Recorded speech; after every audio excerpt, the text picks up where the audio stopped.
Hello, everyone. This is the first attempt for me to try something a little bit different.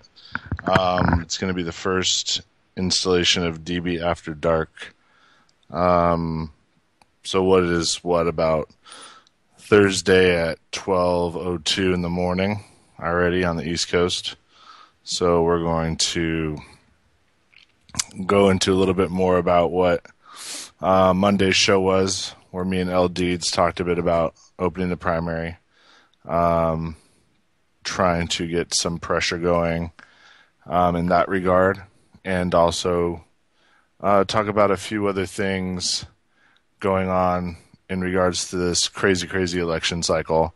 Like Nick was elaborating on earlier on the Anti-Media show right before, we have a ridiculous thing going on right now in both parties, actually. Both parties can probably split. It wouldn't be crazy to see something like that happen, where conservative billionaires decide to back somebody else besides Trump. And, on the DNC side, there's a lot of people that are feeling very threatened. One of them is Senator Barbara Boxer in California. All right, so let's get our guest, Jason Yanez, on. He's going to be our first guest. I'm going to add him into the call. Okay, hi, Jason. Jason Yanez, this is DB from DB After Dark. We had actually kind of vicariously spoken through Elizabeth L. Deeds, who had been kind of talking to you about opentheprimary.com. And I know you had created a video about a week ago that we had pitched through a couple of our own websites. And I was wondering if you had gotten any response to any of those, and also if she had talked to you about her endeavors today, heading out to California to actually go to some rallies. She should be calling in, I hope. Yeah, she did let me know. In fact, she spoke to me last night at length, trying to see if there was anybody I knew in California that I could get her in contact with to help with the endeavors out there. And I'm still doing that right now, actually. And what's the latest that you've heard? I've heard that some of the rallies have been getting some pretty good traction with a petition she'd been wanting to circulate and getting hand signatures. That way they could be presented to Governor Brown, or at the very least Secretary of State Padilla, as referenced in the video for opentheprimary.org. Yeah, I understand there was a Palo Alto rally today that looks like it was pretty big. I haven't actually heard back from anybody yet about it, and I don't know if any of the petitions made it to the people that were at that one. Sacramento, I believe, is tomorrow, and she and Kate are supposed to be there, and I've reached out to several other people that hopefully will be able to make it there. I know one person for sure called in, and another person shared her number so that the two of them could connect. I don't know if that's happened yet. I think we're being joined by L. Deeds right now. L, is that you? Hey, how are you? We're doing great. Are you out in California? I am at the rally at Davis right now. Bernie is shouting at the college students to take action and stand up. That's amazing. And how's everything been going? This has been an interesting crowd. We've been to 2 rallies today. And I have to say, this one has been a disappointing one. Now, why that is, I do not know.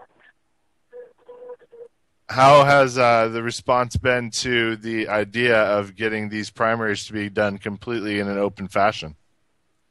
Well, at our first rally today, which was a smaller event, I think it was at a middle school, good response, good engagement, and a lot of just positivity. And Jason, have you been finding that people are pretty open to the idea of trying to get some kind of some of these things? Oops, what are we? Well, that's crazy to hear that it was so much of a presence there. That's totally understandable. It's also notable to add that there are, I think, 8 or 9 major news station vans here, and they are at these events. If there's any confusion on that point, I'm here to dismiss it. They're watching. They're just not reporting. And I suppose that's because they're hoping somebody's going to throw a chair or something ugly will occur. And I'm happy to say nothing ugly has occurred.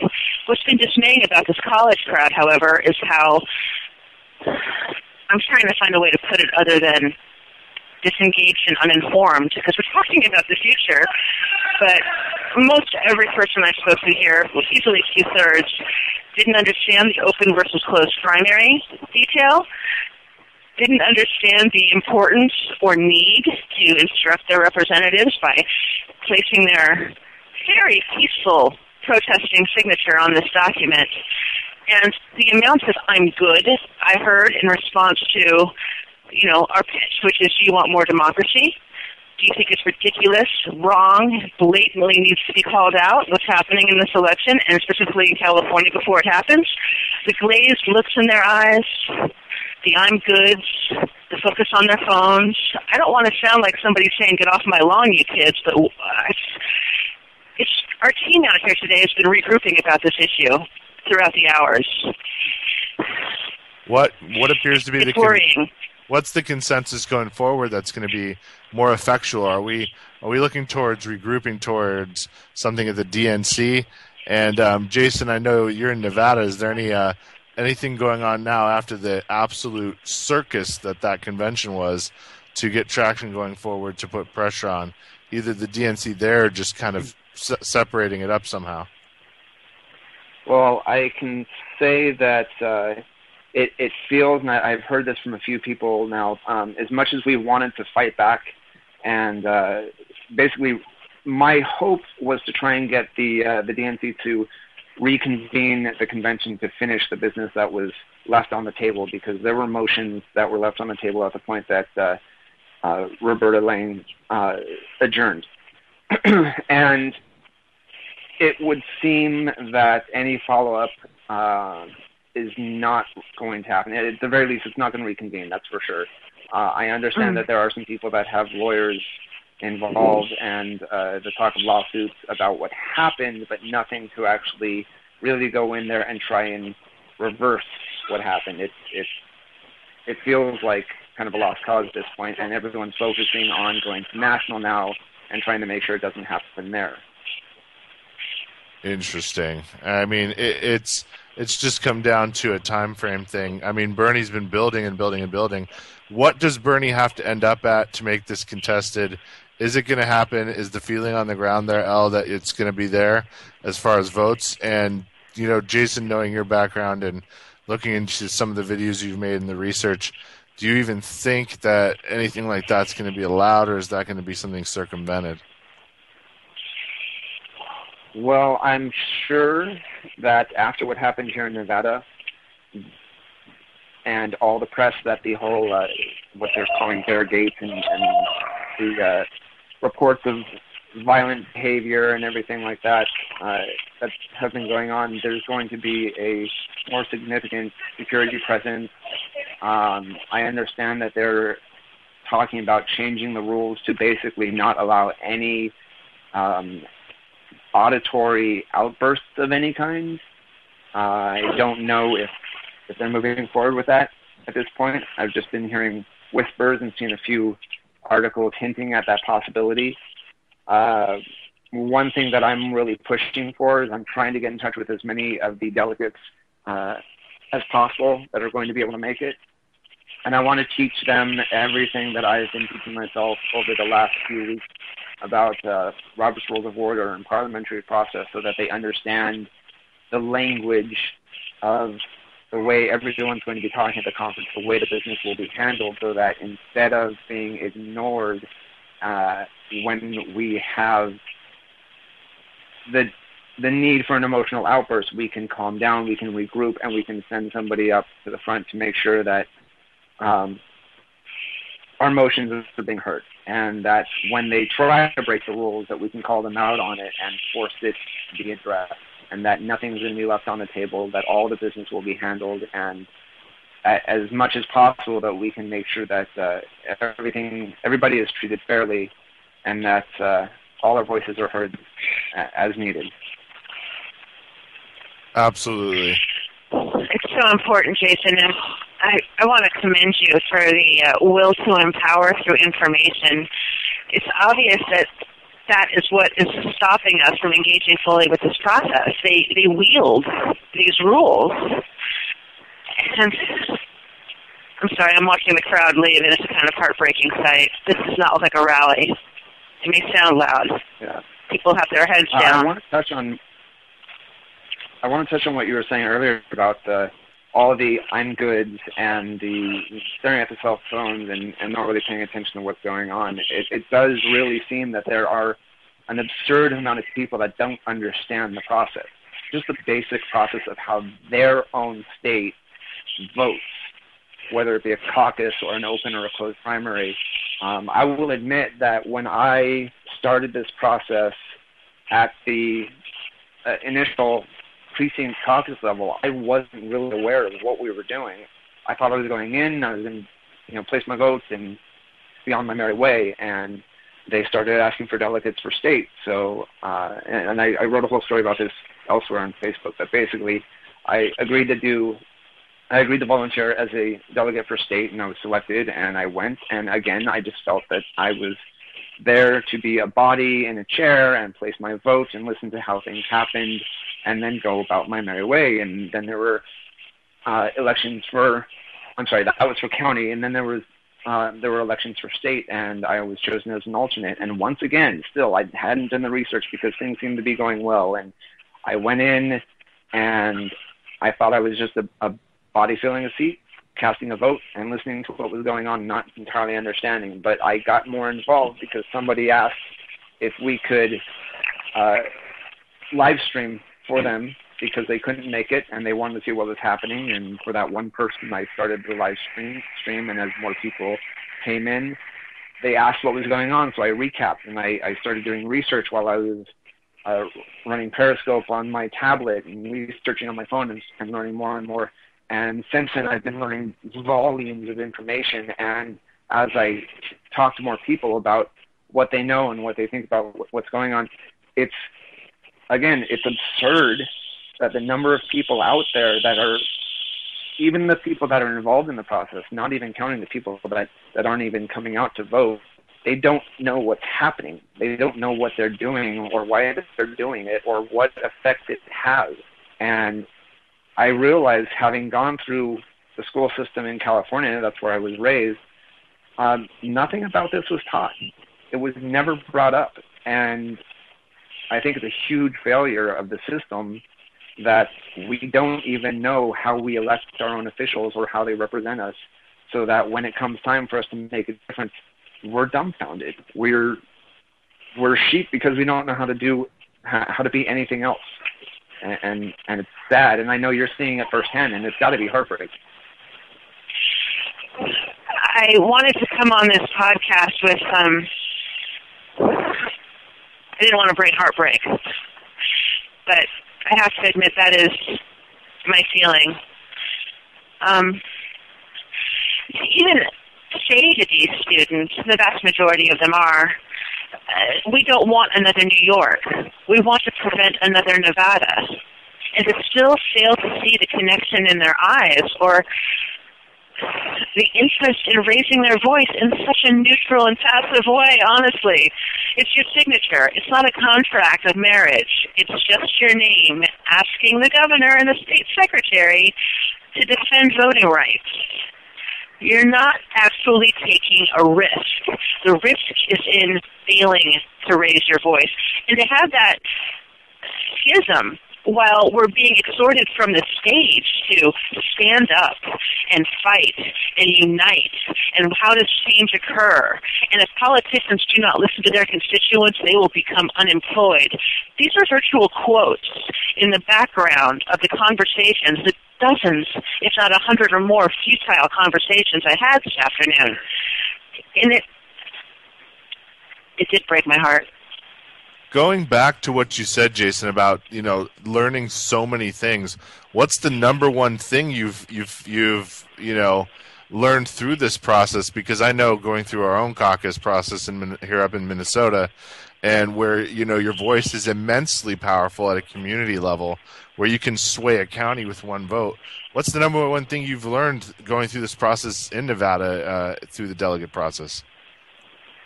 Interestingly enough, it's part of the whole Robert's Rules of Order, the parliamentary procedure. The thing that I realized, the most powerful thing that I've learned through all of this is that in these sessions, in these conventions, it is the body, the group of people, the majority of that 50% plus one, that has the actual control, and no one seems to realize it. That voting body is the only body that can actually make anything happen at these conventions. And it's just a step shy of almost basically laying down the law, and so many people sit there and have no idea that they hold this power in their hands, and they let themselves be bulldozed by the people that seem to be in charge, the committee and the chair people, who make it seem like they're running the convention when all they're doing is guiding it. And it comes down to the body itself making the decisions and having the power to prevent anything from going through that they don't feel is right.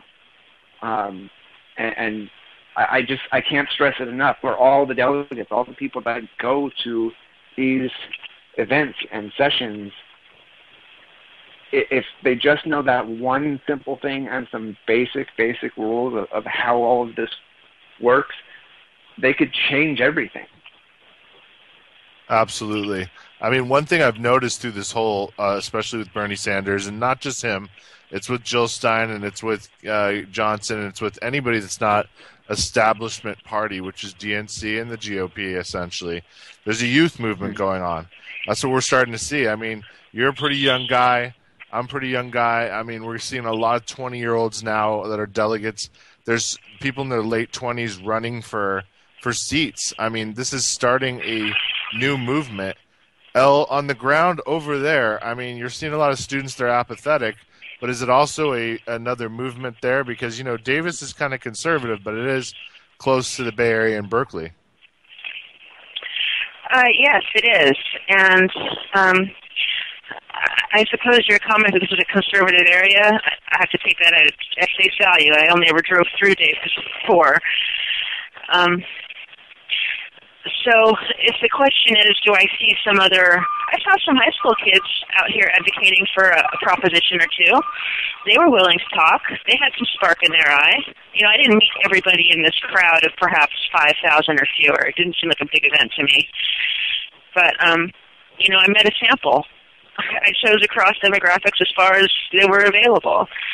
It was mostly college age. It was mostly white. I didn't see a lot of engaging going on even between strangers. I didn't see a lot of anything going on except, forgive me, playing with the phone, buying some swag, not wanting to try to affect change. I don't believe this is the last event we're attending this week, so hopefully I'll have a different perspective on a different location tomorrow. We have to regroup after this event. We're all a little shaken. And who have you been there working with, and what's next on the itinerary?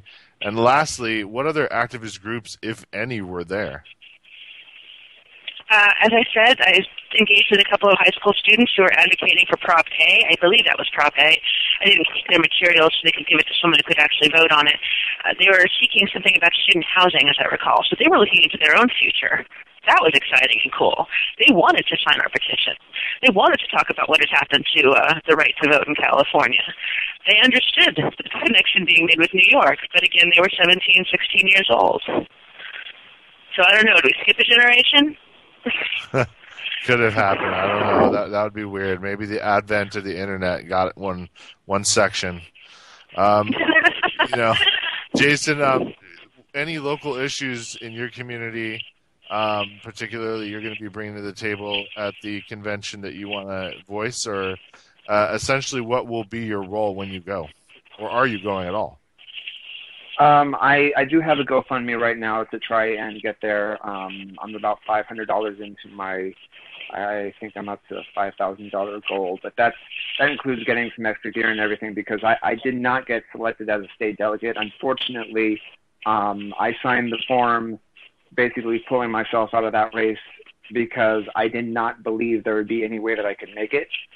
And after the convention, having done the broadcasting with everyone that was watching, so many people showed their support and said that if I put it out there, they would do what they could to get me there. So unfortunately, it's too late for me to be a delegate, but I do have support from Adrian Ashley up in Reno, who runs Crowded TV, and she's agreed to get myself and one other supporter in on a media ticket so that we can go and broadcast on the floor and interview people and make sure that we're showing live video of everything that's going on. It's just a matter of being able to raise the funds to fly out there and have a place to live while we're doing this for a week. Not being a delegate means that I won't be able to bring anything up. I won't be able to have any motion, but I will be bringing all the information that I have gathered, all the resources I've put together. I'll have extra copies of bylaws and cheat sheets for Robert's rules, and I will be doing everything I can to connect with people in advance, teach them what I know, and advise them while I'm there as much as I can.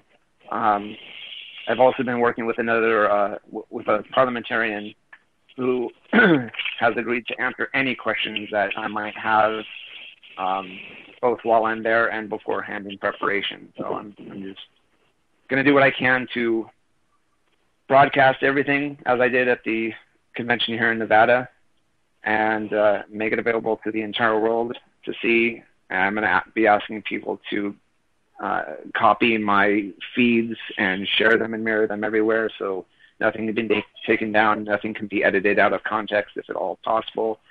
And I'll be trying to keep people updated on what's going on and advising people while I'm there. And what would be the best way people could watch that broadcast, or will you not know until basically you're there? I won't know for a little while. I originally used Periscope, which was great to be able to see everybody's reactions and chats as I was broadcasting, but the chats actually fade away after like 5 seconds, and it doesn't give you a lot of time to keep up with what everyone's saying. I'm considering using YouTube Live, but I need to test it out first, and I need to ensure that I can make it as far as getting the ticket and somewhere to stay and a way to get to and from the convention. So once I have all that locked in place, I'll be doing some testing with the equipment that I have, find the best way to do it, and then I'll be announcing that on my Facebook and Twitter pages or Twitter feed. Outstanding. I know me and Elle plan on going to the convention areas ourselves, probably documenting the various events going on. Do you have anything planned for that, Jason? And Elle, do you know of anything yourself that you want to become involved with while we're there? Jason, after you. I'm as far as what's going on, I understand that there's at least one large rally that's being planned. I understand also that there were several other smaller rallies that might be merging together. So there's going to be a lot outside to cover. If everything goes the way it's planned right now, I'll be inside for the whole thing. But after hours, for each evening when it adjourns, I do plan on meeting up with people throughout the night, going to any events that happen to come up. I don't know what they will be at this point, but I want to get more interviews, get people's perspective on where they think things are going, what needs to happen, and I just want to keep gathering as much information as I can and putting it out there for the rest of the world to swallow up and make of it as they will. You got to do one thing with the rally. You got to devote like an hour to the rear and try to pick out the saboteurs. They'll be there. They'll be there. Yeah. I saw the 4chan post and everything about plans to do what they can online to break the party up even further, to discredit us and what we're trying to do, and undoubtedly to show up and cause trouble. There's definitely that concern about violence, and I don't doubt in the least that there will be people placed that will try to incite some violence, and we just have to make sure that everybody's ready for that and knows how to cool things off before they really start up. Now, Elle, I know we touched on this our last broadcast on Monday, about the parallels to the 68 convention in so many different ways. And you've always brought up McGovern and how he was a sympathetic figure of the people and was railroaded himself. And Bernie's kind of like that, except now the voter base is enormous because the millennial is an enormous generation. So if just a few of them are engaged, they outnumber the boomers in some ways, in some counties. What do you see happening going forward, especially at this convention? And really, either of you can take the ball on this one.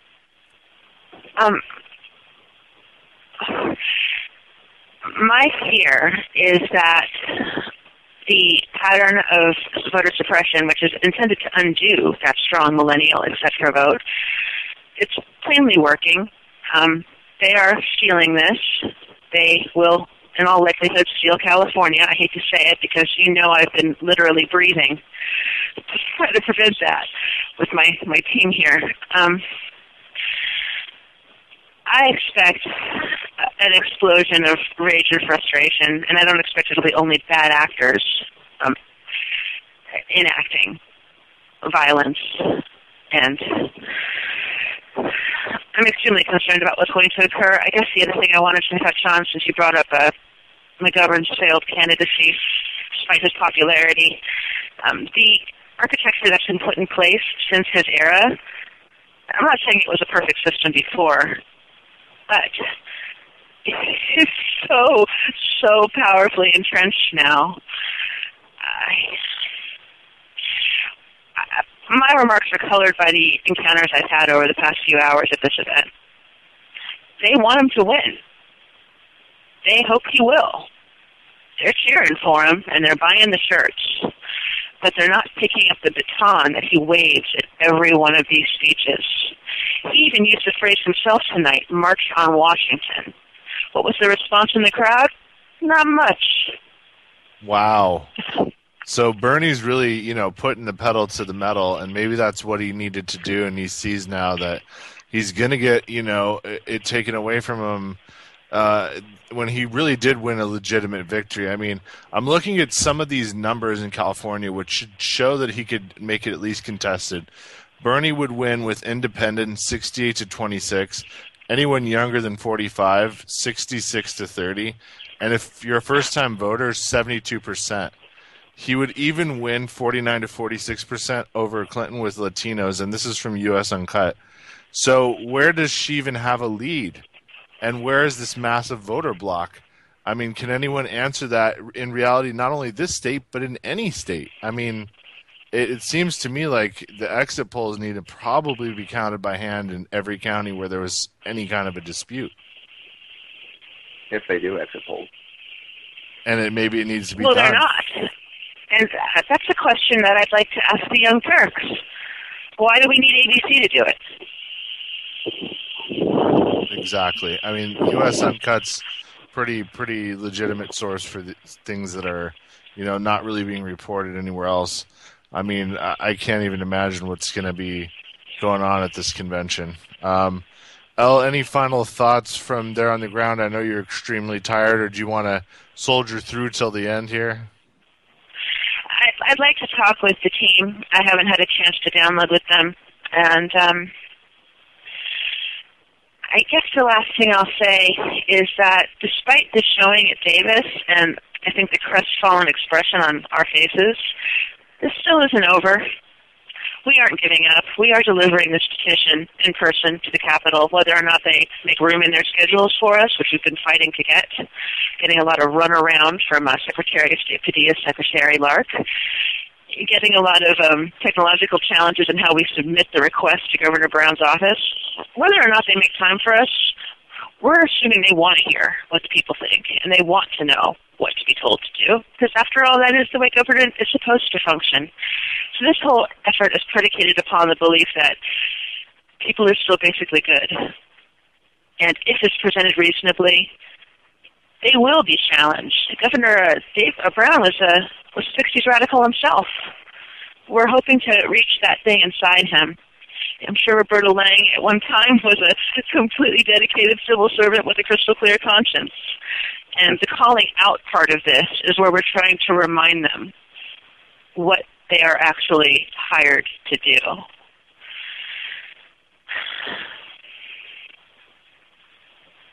All right. Well, thank you very much, Elle. I really appreciate your reporting from the ground there. I would say that anything you can see there going forward and other events, keep us posted. I'm sure we're going to have another show next Wednesday, and you'll be back in the studio, and you'll be able to, keep us abreast of your into. Yeah, you think so? You hope so? No, I thank you is actually where I'm going with that. You forget what a Pollyanna I am.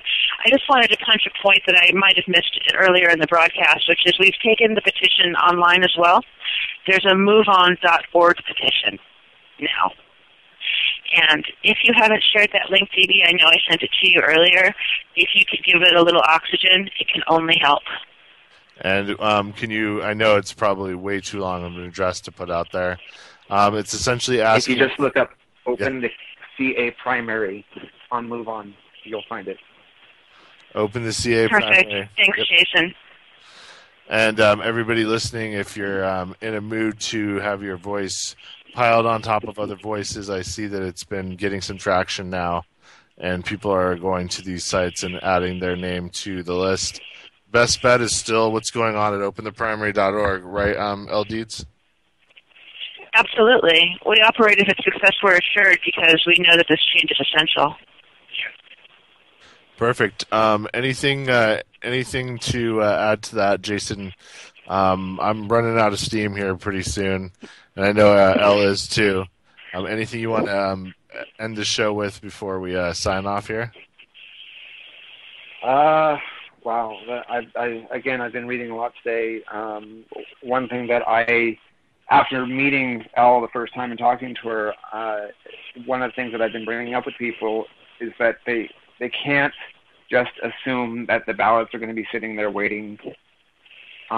There's been a report, and I haven't been able to research the validity of it, but there are rumors that there are not going to be enough ballots available for everybody to just go up and ask for what they want. So that gives even more validity to what we're doing here, trying to open up the primary, because if they can't use the ballots they have and they can't get ballots to replace them that allow them to vote for who they want, then they're basically stuck. Even though they show up and want to do everything they can, they could potentially be turned away from simply not having the piece of paper ready. And it's worth mentioning again that when we talk about the no party preference group, we're talking about almost 24% of California voters. We're talking about over 4 million people. There's only 17 million people or so registered to vote in the state. It's a huge block. What I did see was that Governor Brown had officially endorsed Hillary. I mean, this is going to become... Yeah, we've been chewing on that today, too. Yeah, it becomes now a point where we have to get to Padilla over Brown because, Brown's not going to do anything with these petitions. He'll sit on them. Can he legally sit on them? I mean, what becomes the root cause of corruption is when you have this crony kind of buddyism that goes on with these people that sit in office for 20, 30, 40 years. They have each other's backs. Well, regrettably, Padilla is extremely cozy with the Clintons. I mean, all these backs are being scratched, and it's not a coincidence. Brown's decision to endorse her is something we've been trying to analyze on this road trip because they're kind of opposite creatures. They're of the same generation, and certainly they've achieved heights. But if you look at where they came from, she a Goldwater girl, he an anti-war activist who worked on the McGovern campaign, it's a real head-scratcher. Now, Jason, out in Nevada, I mean, what the oligarchies like Reed and who else runs things with an iron fist? um, oh, I've mostly heard everything about Reed. I was watching a video today with Roberto Ains, who basically says that he's been the driving force for everything that's been happening out here. Everyone follows him, and the way she was talking about him, it was almost like they deified him. So I think it really just boils down to I would call him the head of the snake. He's been connecting with everyone out here locally and has been directing them to do whatever it is that they do, whether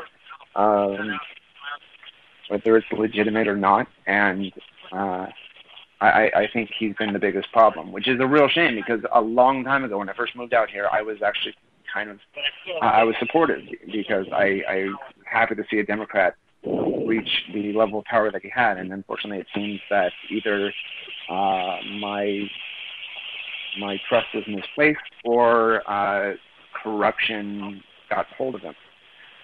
But before I go on, really quickly, I did want to point out something that I saw in one of the Facebook groups. It looks like there are citizen exit polls that are going to be put together.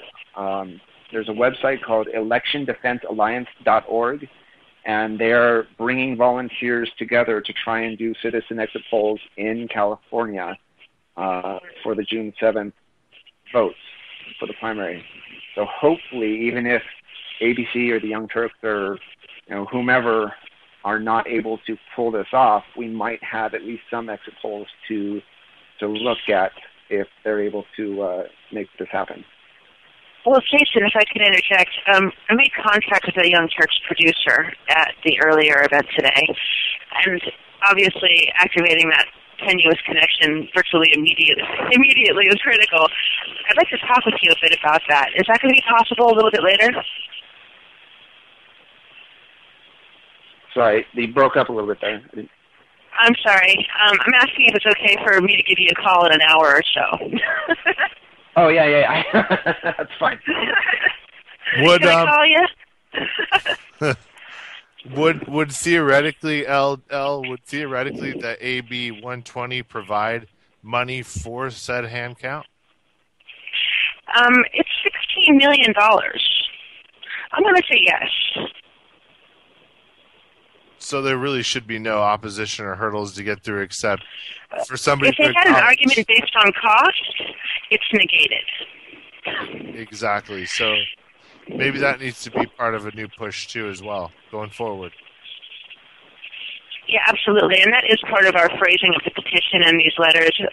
The evolution has been not insignificant, but the through line has been relying heavily on three basic facts, and one is that money is already there. Exactly. All right, I'm out. All right. I have to go. Thank you. A real pleasure, and thanks for the chance to speak. Good night. Of course.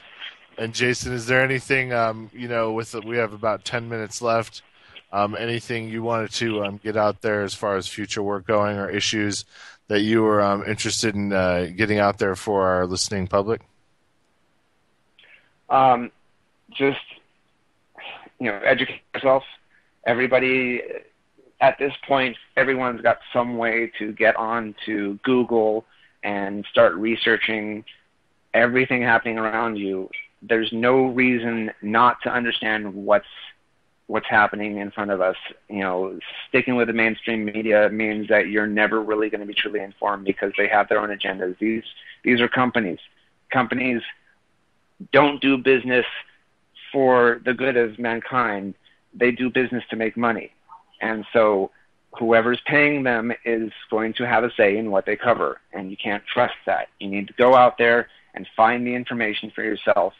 Now, there are a lot of people and a lot of groups that are trying to do what they can to bring everything up front and make it easy to find, but you got to be willing to do at least a little bit of work on your own, because if you're not putting in some effort, you're really not going to get anything done. I myself, I've got a public Google Drive open. I've got documents that I've put up there for people to find. We've got the videos on YouTube. I've even made, again, I'm pushing Robert's rules. I'm going to push that until the convention's done in Philly. I've got a series of tutorials online through YouTube that I found that I've put together in a playlist for people that should help, especially the delegates. I can't stress this enough. I want our delegates to know what's happening. I don't want what happened in Nevada to happen in Philadelphia. That is absolutely unacceptable. There's no reason for that. I know we have a lot of people that are struggling to get there, but if they can get there, and again, we're also trying to help them do that.